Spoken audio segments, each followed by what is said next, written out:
God bless you for going ahead and taking a minute to listen to this particular message for today. And we know we're on day 6. This is a very serious day. As you can see, I didn't come to you today where you can see me face to face. I believe it's time for you to really focus on this message because day 6 is a whammy. Day 6 is the number of man. We all know that. It's the number of the beast. It is the number of satanic. I'm going to give you some scripture references. It's Genesis 1:26 through 31. And it also represents the 6th creative day. And I'm going to give you the reference for that. It's Genesis 4. And 6 is also a reference as it relates to Cain and Abel. And it's the 6 generations. That's what that Genesis 4 and 6 is talking about, the generations of Cain. And then 3 Samuel 17, 4 through 7. And then 2 Samuel 21 and 20. Numbers 35 and 15. Of course, it also represents time. The 6,000 years there represents that number of 6. But the part that I think is really important for us to really pay attention to is the number of man. And, and where we are now, I had to meditate on this message today because it was really important that when I gave you this message for you to really tune in and don't tune me out when I'm trying to talk to you, especially if you are a leader. Because right now we're in a time that we have got to know, and that's my message tonight, that is today. Our message is to choose your spiritual awakener wisely. I'm going to say it again. You want to choose your spiritual awakener wisely. And what a spiritual awakener is, what I mean by this spiritual awakening that needs to take place in us for this last day that we're in, especially where we're moving toward so much is about to happen where we are right now. It's important that we start to look at who am I connected to that's going to help me to really be awakened in the spiritual realm, that I may birth out, that I may be positioned in the right place so that I can get out what God is trying to bring me out in, that is, to birth me out in. And so I really want to talk about what that spiritual awakener is, and it simply just refers to the person that's going to help you shift. It's going to shift your whatever that gift is. It's going to take you from where you appear to be unconscious or unaware of who you are. It's going to shift you into a suddenly that you're going to have this reality of knowing what you didn't know that was unrealized to become a reality. And that's the best way I can explain it. And then they're going to help cultivate that. They're going to help bring all these things to realization so that you can embrace it, so you can have a oneness in the Spirit with the Holy Spirit and also with who you are. And that person is going to have to be chosen wisely. And so, and what that awakener is really another word for that awakener. And I pray the leaders that are listening to me, you really want to take a hold to these nuggets that I'm going to be teaching you in just a few minutes, because I think it's going to help you to understand that we have got to build family. We have got to do a Titus 2 movement in this last day. And we all know Titus 2 is talking about the aged men. They need to be sober and grave and temperate and sound in faith and all that, and charity and patience. But we also need to make sure that we look at the sound doctrine, because it's very important that we have sound doctrine as we begin to mentor, is the word, as we begin to mentor even with the aged women. Likewise, that they need to behave and becoming holy and not false accusers and all this stuff. You know how catty they can be, and be good teachers, not taking in much wine and all this stuff. But I think this main focus about this message, as you're choosing, we need to understand that good mentors, or these people, are one of the finest things that we can even ask God for, one of the greatest gifts we can even ask God for, and getting to know who that really is, that you need to spiritually discern who that really is. Why? Because there can be many teachers, but you cannot ever have who you need to be able to guide you into the true divine purposes that God have on your life. And so good mentors are one of life's finest gifts that we can have, but one cannot just take that mentor and put them to be like a one-size-fit-all. No, one type a person can fit all for everybody. And for that reason, you have to use your intelligence. You have to use your wisdom. You have to use your experience where you've been. And you have to use some common sense as you choose a mentor. That person has to have godly wisdom, have to have godly character, and that they are God-fearing. They have compassion. They have love. And most important, they have the eye of the seer, that they can see you before you get there. And that means they have great vision, not only within for themselves, but they have vision for you. And so these people that are going to spiritually shake you and awake you, they also are great achievers. And they're not just ones that have just have not superseded where maybe they wanted to be, but they are achievers to the point that they have not necessarily attained the gift of a teacher, but they have attained the gift of wisdom, and so they can actually impart into you. And that's what we need in this last day. And so just because they're not teachers, you got to look for someone who's going to respect the gift in you. You got to look for someone who have respect for themselves, and most important, like I said, that godly character, and someone who will inspire you and empower you. But I want to get into this part about as you prepare for that choosing that spiritual awakener, you got to know what's important in this last day. We got to make sure that we are in the right place. And as you look in looking and asking God about that person, you got to make sure that everything about that person, where you are, because they're going to be connected to a branch themselves, they're going to be connected to a particular leader, and so you got to make sure that all that's coming from that person, whomever that all that's coming from their head, is not going to be falling down on you. That means those things that are connected to that generation is coming to you. Same thing in a family. A father and a mother is connected to you. And so we're not all going to be called to the same place, and nor are we all going to be called to the same specific anointing that's on someone else's life. Same thing. But we are called to specific places and specific people by the power and the presence of God on that person's life. He has already positioned you to be there and to be a part of that person's life. So you're saying to yourself, so who am I then? And then where am I headed?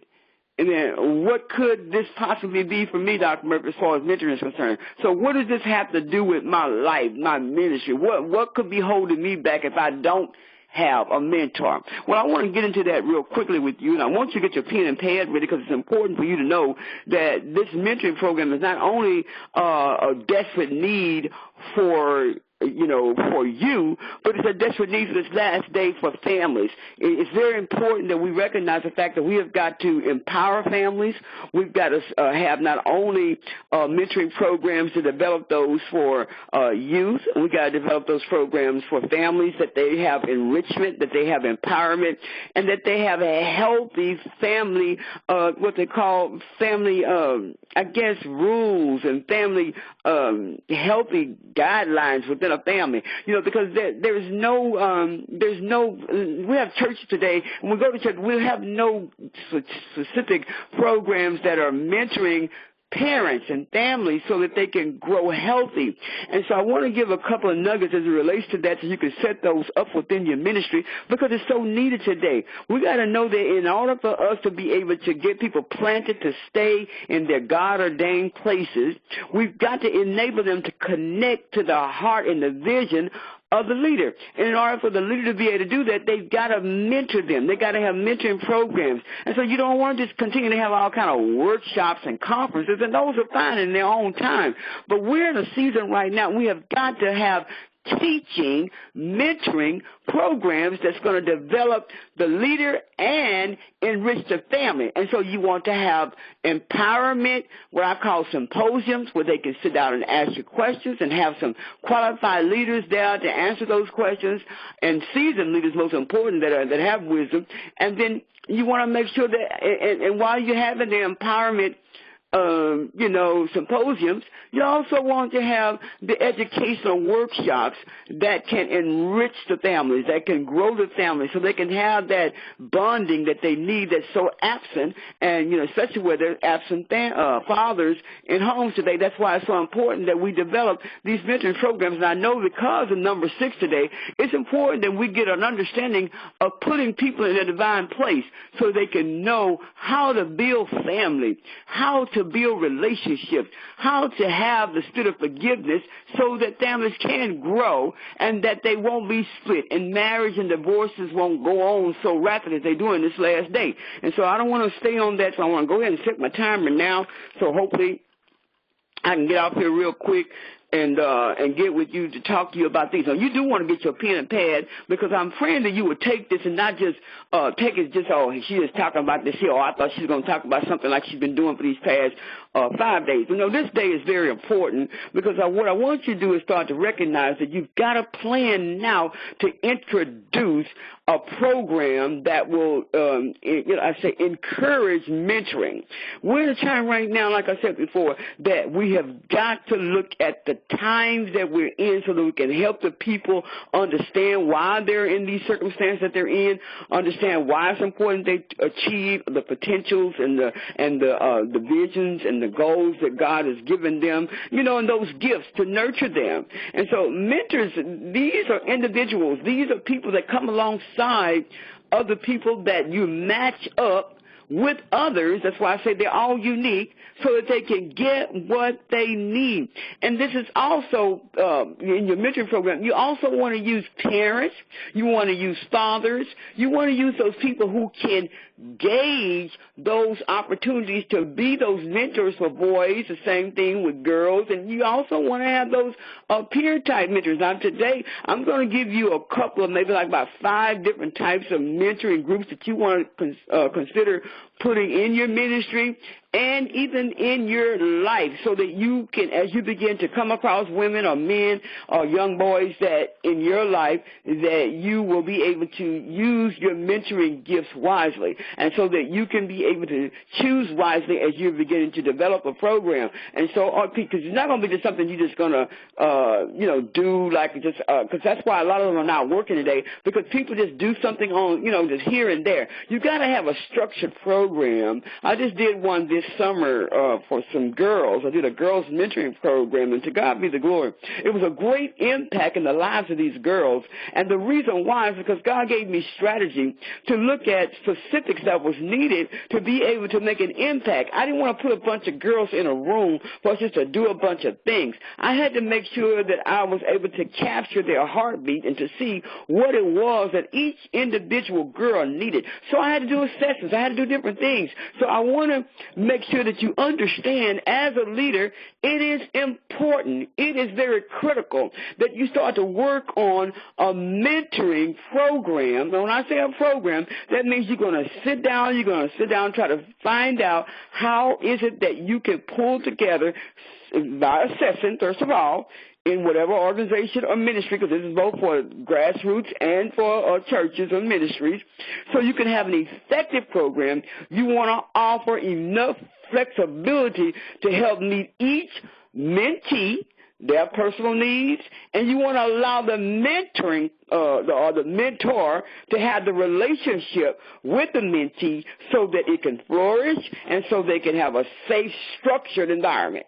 I know I'm talking 100 miles an hour, but I'm being very serious in this last day where we are, and if you don't feel like you can do anything in your church, and maybe you need to do outreach and set up a mentoring program in some, low-income apartment complex or whatever, but it is definitely needed right now. These women and these girls are going to hell in the handbasket. Some of the things that I've heard, people that has been blood bought, children have come to these programs, and the stuff I was hearing is unbelievable. And that is because we need to do the mentoring so that we can understand the heartbeat, what a lot of these girls and these young boys are going through, and what a lot of leaders are facing in their own homes, in their marriages.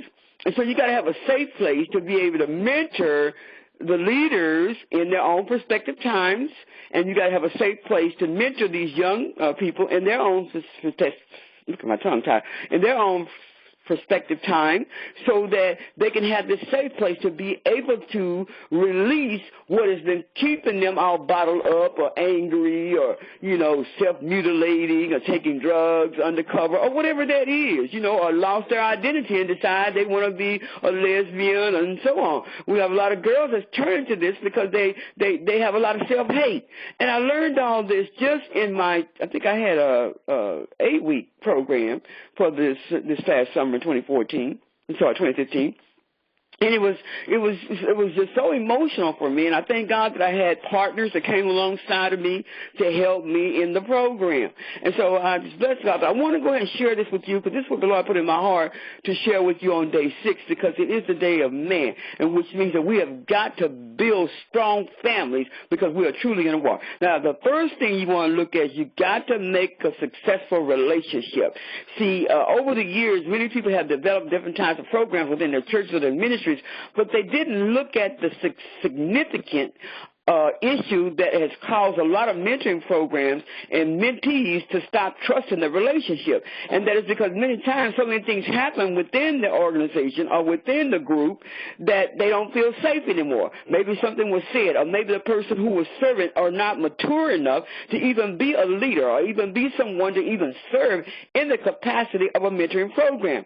And so we got to look at areas that may have caused people who are very sensitive to words or gestures, that we've got to look at what can we do to make a program that we set up for mentoring to become one that is going to be conducive to meet the needs of that particular group of people that God has appointed to us, so they can grow and so that God can be glorified about what we're pouring into that person. So then what? Now we're making successors in a program. And so, it's not about trying to think you got the greatest program. It's about trying to make sure that you make an impact in what you're doing. And so I want to talk about what makes mentoring work. What's important and what makes mentoring work is practice some of these things here. And first and foremost, you want to practice conducting reasonably intensive screening of potential mentors. You want to make sure that you're checking everything. You want to check the backgrounds. You want to check the character. You want to check their own financial stability. You want to check their health. You want to check a lot of things, because how can you mentor somebody and try to even teach them on even how to have financial literacy, and you broke and busted and disgusted, and you got a bunch of things going on with you. So, you got to look at conducting reasonable, intensive screening for potential mentors. You got to look at making matches based on interests that both the mentor and the mentee share. That's very key. So you don't just put people together just because they are good teachers. They have to have match interests. This way, when you put a group of people together, you've assessed that, and they have to have match interests so they can grow. It's just almost like you're going to put all the evangelists together so that they can grow. So you have an anointed evangelist to teach them on evangelism in other different capacities. And then you want to make sure that they provide more than 6 hours of training for mentors. You want to look at how can they provide an adequate amount of training so that they can learn. And then you want to look at offering this post-match training and support. So that means these particular areas that you're looking at, these 4 I just talked about, is going to help you ensure a successful mentoring relationship. And that means it's going to endure what you put out over a period of time. It's not going to just be they was there and they've been forgotten. I remember Dr. Murphy, and that's the end of that. No, you've made such a significant impact in the lives of these people from your program that they come back, they bring back to you what they've learned, they tell others about it, and others are trying to find out when you're going to have it again. When we had our graduation for our mentoring group, the girls that were there was telling their experience and what they learned and how it impacted them. Before I could even turn to pick up, to try to clean up from the graduation, their friends, their young friends, were bombarding me to know when was the next mentoring program. When can they get in it? See, that's because they saw the impact. They saw the change. They saw what had happened in the lives of those that was there. And they like, I want to learn that. I want that.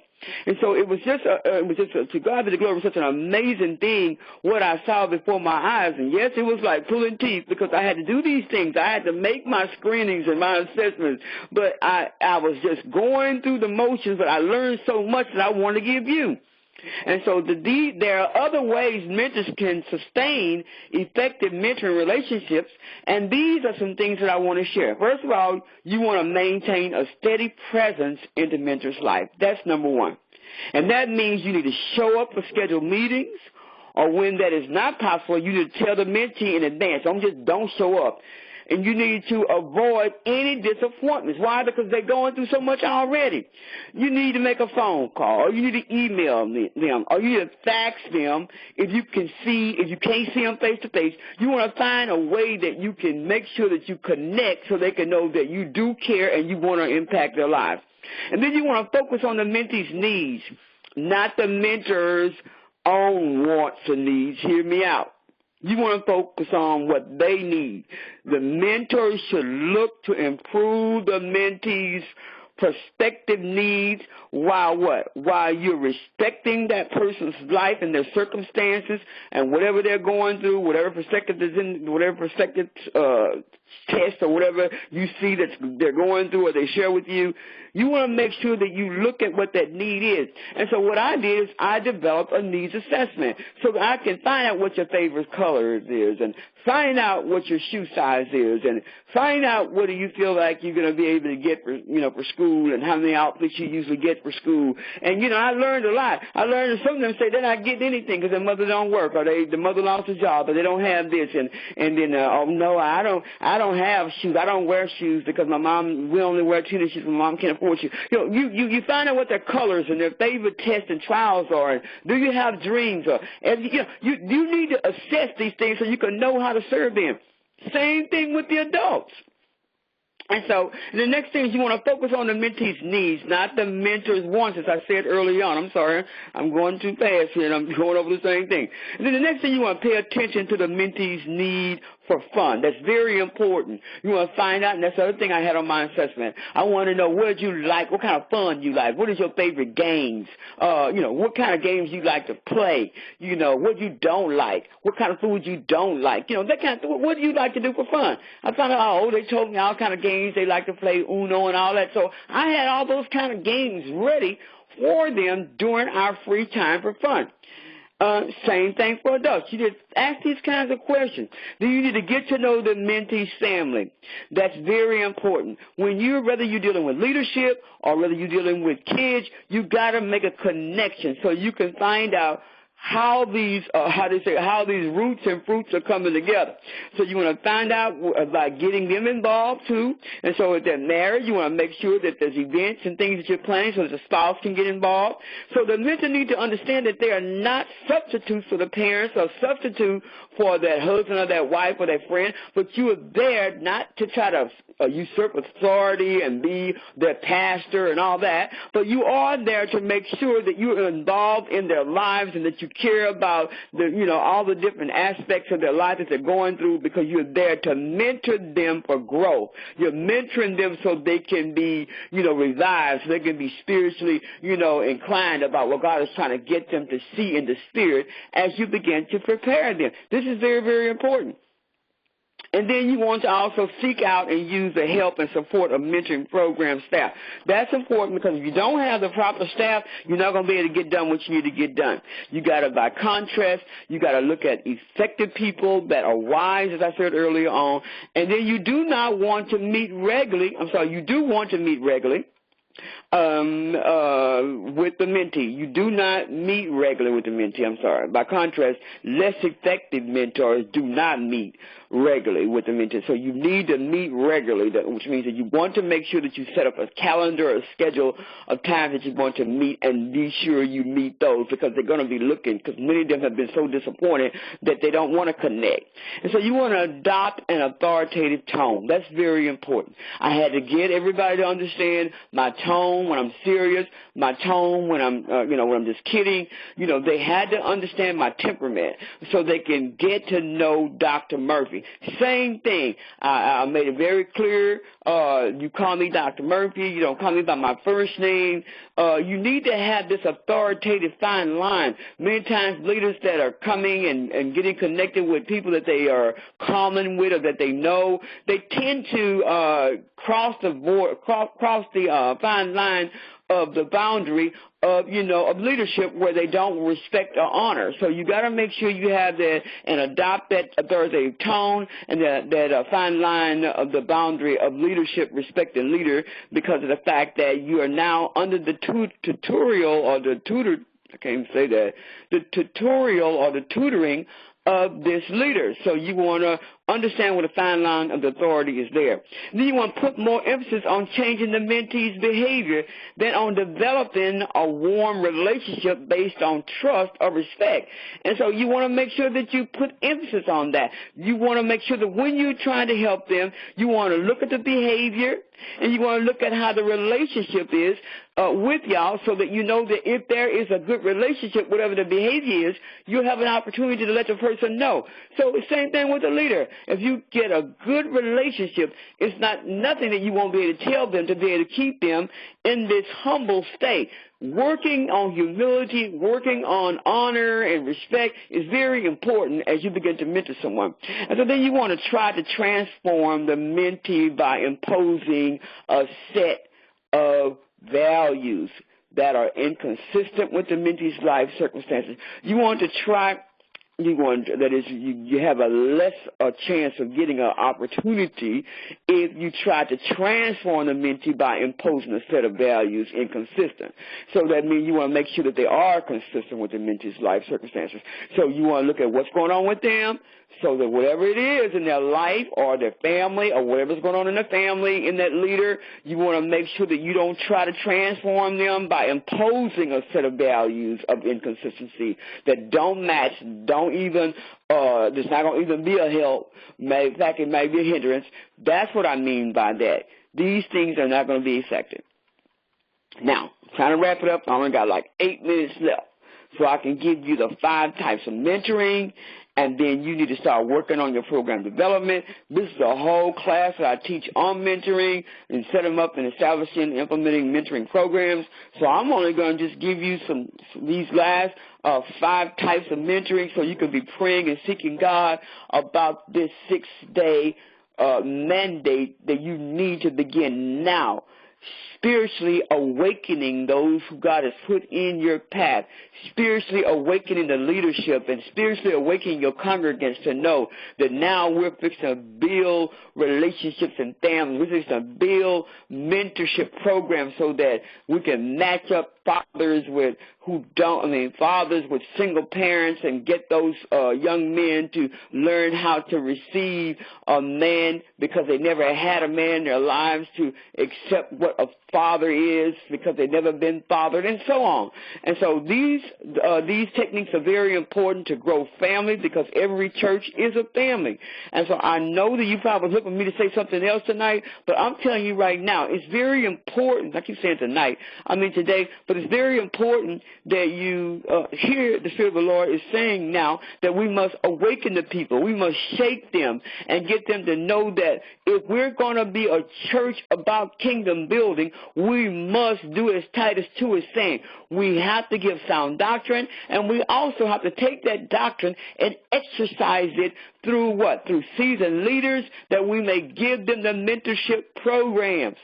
I'm so proud of one of the leaders who I'm connected with now.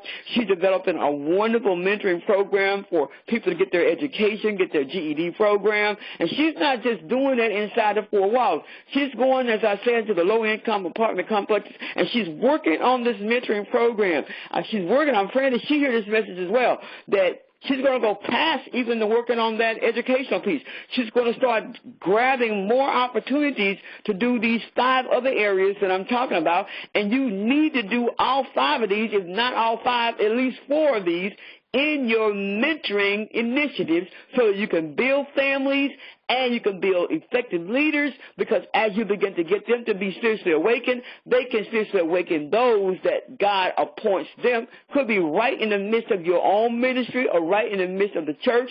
God is going to use that, and then the church is going to grow as you begin to nurture those families through mentoring. I'm telling you, it's a powerful ministry. And so here we go, 5 minutes. Okay. Now, the type of mentoring program you offer will shape your program structure, like I said before, and the operation of it. That includes that you're going to look at the goals, the vision of the leader, the vision of the program that God has given you, and the mentoring is going to go in that, because it's really important, because it's going to help the structure, it's going to help the strength of it, and it's also going to probably change some of the goals of what you're trying to achieve, and it's going to help you look at the length, the timelines of the program. It's going to help you look at the frequency of how you're going to mentor and the time that you're going to commit, and how much it's going to require for that. And then, and that means, that's in all kinds of the activities that's going to take place in the mentorship program. Or if you want to not call it a program, if you want to call it a ministry, whatever you want to call it. But it is needed for mentoring. That's what I'm going to say for the spiritual enlightenment, for the spiritual awakening. Okay, so here's the first one. I want to give the definitions of the mentoring types, each one, and these are going to be based on those particular programs that you want to look at to do your own assessment to see which one of these are going to, best fit you as you see what is the best one in these types that I'm going to describe. Now, the first one is a traditional one-to-one mentoring, okay? This is where this person is mentoring this person, this adult or this leader or this youth, and they have this relationship with this one person. And that at a minimum, this mentor or this mentee should meet regularly, at least 4 hours per month for at least a year. And there are exceptions, such as in school-based mentoring, which will coincide with the school year. So if you have something that you're going to be doing in the school, it's going to coincide with the calendar of the school. And then there's other types of special mentoring initiatives that may be involved along with this one-on-one that you can put in there. But in these special circumstances, these mentees need to know from the onset of your decision to do this one-on-one about how long they can expect that this relationship is going to last, so they can adjust their expectations accordingly. So they can see how I can do what I got to do, and so they can also see what I need to do to adjust myself to be able to meet what that mentee is requiring of me. So you can go back and rewind the tape to hear that. But that's the traditional one-on-one mentoring. And then the next type of mentoring program is group mentoring. You want to have this group mentoring so that you can involve other adults or other youth by forming a relationship with this group of at least 4 or more, okay? These 4 or more can be, like I said, they can be youth or they can be adults that are leaders, and or you can have a group of just those that are family members that you're going to do just family mentoring, and that can be parenting mentoring, whatever it is. But the mentor in this type of group, the mentor assumes the role of leader. And they make the commitment to meet regularly with the group over a long period of time. So that means you're going to structure it so that there's a lot of interaction. These are guided sessions that you're developing. They're structured, and a lot of times they include this type of personal sharing in these groups. So you want to make sure you have different types of rules and regulations in there as far as, confidentiality. And so the sponsoring of these type of mentoring groups, they might need specific types of certain activities that you might want to do. Oh, there is my bell. But let me say this, that the group must participate on one or some type of case activity that the mentor may try to choose or design this type of activity so that the group can bond. And some of these group mentoring activities may be intended to have teaching exercises or teaching group, drama activities, while others may be simply just for fun so that families can bond or so that leaders can get to really learn how to share, different types of gifts between one another. And then the next one, which is similar, it is team mentoring. See, team mentoring, it involves several types of adults coming together, and they work in this small group of leaders or young people, and they usually have this type of leader-to-leader or adult-to-youth type of ratio. So they usually this number gets no greater than maybe 1 to 4 people, because you want to have this one-on-one, or you want to have this like a team. You want to have at least 2 to 4 people. You want to work on having a team effort and trying to get a particular program out there so that you can have a ratio or a number of people that are working together as a team for whatever program that you have established, so you have a team mentoring approach. And then the second type out of these 5 is peer mentoring. Now, peer mentoring is awesome. I did a peer counseling program some years ago where I was actually mentoring the kids on how to counsel, and they actually wound up becoming peer counselors through my program that I had written. They became certified peer counselors, and it was a powerful program. I bless God. And so they became peer counselors. Many of them were undercover and were doing things they shouldn't do. But what God did do, He used the program to get them to become enlightened about some things that was troubling them and some things they need to understand about their own peers and how to handle issues that their peers were facing and how to bring them out based on what they learned in the counseling class. It was truly an anointed class by God. And so it was a peer mentoring program, but it was a peer mentoring counselor certification that the Lord had me write a curriculum for young kids that was in high school to become peer counselors. It was a powerful thing. But the peer mentoring provides an opportunity for a caring type of environment where these people are developing this type of a guiding or teaching relationship. So that's why I say it's important that you develop your program so that they can learn how to be leaders, and they can learn how to teach and have a relationship of humility, and also to have a relationship from peer to peer, to know how to honor one another and respect one another, and try to help one another. And so this relationship is usually more like either with someone on the same level or someone in the same age group or someone younger. And usually this type of peer mentoring program, it has specific activities, and they are curriculum-based. Like I said, I wrote this curriculum for that. And, for example, you can use like a high school student that might need tutoring in a specific area, and you can do like a peer mentoring there. You can get the peers to say they're going to help all those in algebra or whatever. And, it's also you want to help them to learn how to engage in their gift so they'll know how to build skills on evangelism, build skills on the apostolic call on their lives, or what have you, in the prophetic. So these types of peer mentoring groups, many of those who are are emerging apostles, or those who are emerging prophets, they need to get connected to the right vine or the right mentor so that they can inquire and or get this ongoing support. And also, I call it monitoring or supervision, so that they won't stray off, so they can continue to grow and go in doing kingdom. And usually a peer mentoring relationship, the mentor and the mentee, they meet kind of frequently. Whether it's going to be like every week on a conference call, because right now I'm connected to a mentoring program that's called an Apostolic Connection. So same thing. You want to have a peer mentoring program, a peer mentoring group, in that they have like a course or design program or design way that we can get people to the next dimension in their lives through maybe a course of study, or maybe you are doing something with a school where these kids are connected in whatever environment, or in your church, so that you can develop the program so you can mentor them over a course or a period of time that you have strategically wrote a curriculum or design a program that it may be 8 weeks like I had, or it may be a year, or you'll say we're going to have a peer mentoring program that's going to last for 12 weeks, whatever that you design. But peer mentoring is very powerful and is much needed in this last day, not just for youth, but we really need it for leaders, especially those emerging prophets and apostles for this last day, and evangelists. We really, really need that. And then finally, this is the one that I like.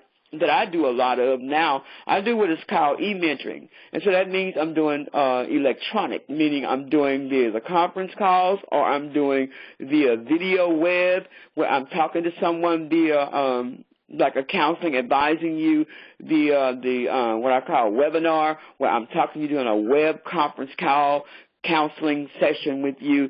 So this e-mentoring is online. It's mentoring through telementoring. You're e-mentoring. You're connecting one-on-one with the adult or one-on-one with the youth. And I find it very effective, you know, especially when a parent can't get to me. I'll give them a number where I can talk to the youth. Especially if they're going through something, or talk to the group, I will give them the number where they will dial in and give them the web, whatever you call it, the webinar, where I can see them and they can see me. And so I can kind of read in the spirit, so I can discern in the spirit and see in the spirit what their behavior is while I'm talking to them. And so it's very powerful. The same thing for leadership. It's very, very powerful. So this e-mentoring connects in the spirit so that you can spiritually awaken them, and you can be spiritually awakened as you see what's going on in the lives of these that God has put to your hands. So these particular people who are one-on-one, they communicate through this network or this type of telecommunication. And sometimes you will see some type of arrangement that you can actually do as you do this face-to-face meeting through this network. You can find ways to kind of kick off certain things that you're going to do really quick via the network or via the telecommunication, so that you don't have to spend a lot of time driving or going anywhere. You can nip a lot of things in the bud. You can really do this personal one-on-one just right there on the telephone or right there on that webinar, talking to them, and they seeing you and you seeing them. And this system is really oftentimes, people use this as a guide or some type or like an advisory type of thing. And, you know, and people use this for like a career-based kind of thing too. You can do types of educational, career-based educational opportunities through e-mentoring. You can set up little classes or whatever and workshops through e-mentoring. For example, you might be helping your mentee complete a school project, or you might be trying to show your leader how to do a specific thing as it relates to leadership. You know, how to get something done for their church or whatever, or how to create a literacy program, whatever that is. But during the summer and during, times when it's crunches for leaders, you know, especially when they have so much on their plate, this is the time that e-mentoring can serve as a bridge, you know, to help the mentors and the mentees to have this one-on-one type of relationship while they're looking at each other over the computer. Because sometimes they really think it's fun when really it's really just, I call it just convenient. And it's very divinely appointed to do it that way, especially when the person can't get to you, or the person is not feeling well, but yet they can talk to you over the phone, or they can talk to you via the internet through the webinar where they can see you face-to-face through the e-mentoring. Well, that's all I can tell you today. I pray that God will talk to you right now so you can start to begin to implement your program and know that it's very effective now, as God wants it now, so we can spiritually enlighten those He has put in our path. And so you can develop a program and begin to designing it now. So if you watch your email, maybe sometime in this 2016, I will be doing a class to show you how to design and plan this mentoring program so it can be effective. So what's the next step, Dr. Murtha? What should I be doing now? You should be getting a pen and pad, looking at how you're going to manage the program, looking at how you're going to design it, how you're going to plan it, who's going to be involved in it, what type of program operations you're going to have, you know, and then how you're going to even evaluate it later on down the road to see whether or not it was effective or not, to see what you need to do next time. I've already did my evaluation, and then you want to make sure that they evaluate you so you can see what you need to be doing based on what they said that they would like to have happen in it. Then you know what to enhance. Well, that's all I can say on this. I'm going to stop right here. God bless you for taking the time to listen to this, and I know that in this last day, you better hear me. We are truly in an apostolic Titus 2 movement, and if you don't hear God through me now, I'm telling you right now, millions of families in the churches are going to be emptying out, and they're going to be running around looking for somebody to help them to understand their gift, to help them to understand the call on their lives, to help them to understand what's missing, who I can confide in, who can help me position myself in the spirit to push this baby out that God has put in me and impregnated me with. And I know I'm talking to somebody. So is mentoring for today? You better bet it is. Is mentoring now? You better bet it is. Why? Because God wants us to begin to put people in a position to be spiritually awakened so they can do what he's called them to do. Because he has not given us these gifts for us to sit on them, and not given the leader the wisdom to know what to do and or to be effective in doing it without taking time to make sure that they effectively train up the leaders so they can build kingdom. God bless you. Talk to you soon. Be sure and share this one.